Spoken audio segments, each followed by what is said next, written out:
देखिए हर खबर यहीं पर, सब्सक्राइब कीजिए TV9 भारतवर्ष। पहले एलएसी पर चीन की हर हरकत पर होगी नजर, सीमा पर जल्द तैनात होंगे भारत के ड्रोन। एलएसी पर सटीक निगरानी करने में सक्षम भारत पूर्वी लद्दाख में जल्द हो सकती है भारत की तैनाती, और भारत सेना को डीआरडीओ से अत्याधुनिक भारतीय ड्रोन आर्टिफिशियल इंटेलिजेंस से लैस हैं जो वो मिलने वाले हैं।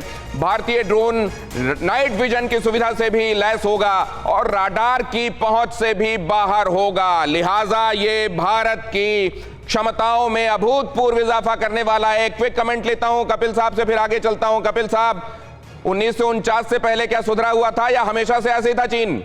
नहीं, देखिए आपको इसके लिए साम्यवादी इतिहास देखना होगा कि साम्यवादियों के लिए ना ह्यूमन राइट्स की कोई कदर है, ना कोई लिबर्टीज की कदर है, ना अपने लोगों को कोई किसी प्रकार की स्वतंत्रता देने की कदर है।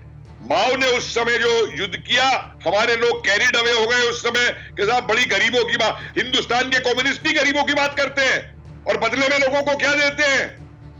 अब देखिए ना बंगाल की, सर मुझे पता नहीं इसमें कितनी सच्चाई है, लेकिन क्या वो कम्युनिस्ट और या उनमें एक लॉबी या कोई फैक्शन या कोई विंग क्या चीन के इशारे पर फंडिंग लेकर काम नहीं कर रहा होगा? क्या इसकी गारंटी ले सकते हैं? सर इस पर करूंगा मैं अलग से बात, लेकिन फिलहाल सज्जनहार साहब के पास जा रहा हूं।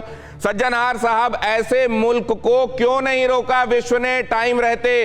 इसके साथ ट्रेड एग्रीमेंट्स क्यों करते चले गए? इसको अपने यहां व्यापार करने के लिए क्यों बुलाते चले गए? एक बिगड़े हुए मुल्क की हिमाकत को, दुस्साहस को क्यों बढ़ने दिया गया आज तक? सर देखिए, दो चीजें हैं इसमें। एक तो मैं कहूंगा सबसे ज्यादा गलती चीन को उभारने में कहूंगा अमेरिका की है, क्योंकि अमेरिका जब से उसका वो 1971 में रिचर्ड निक्सन वहां पर गए और 1970 के आखिरी उसमें उन्होंने उससे डिप्लोमेटिक रिलेशंस कायम कर दिए और उन्होंने कहा अगर चीन को हम ऊपर लेकर आएंगे आर्थिक रूप से, अगर उसकी आगे वो बढ़त होगा, वो विकास होगा, तो वो हमारे जैसे देशों का, जैसे डेमोक्रेसी है, जैसे लोकतंत्र है, वैसा देश वो बनेगा, ओपननेस आएगी, लिबरलिज्म आएगी, तो इसीलिए वहां से हमको कोई खतरा नहीं होगा।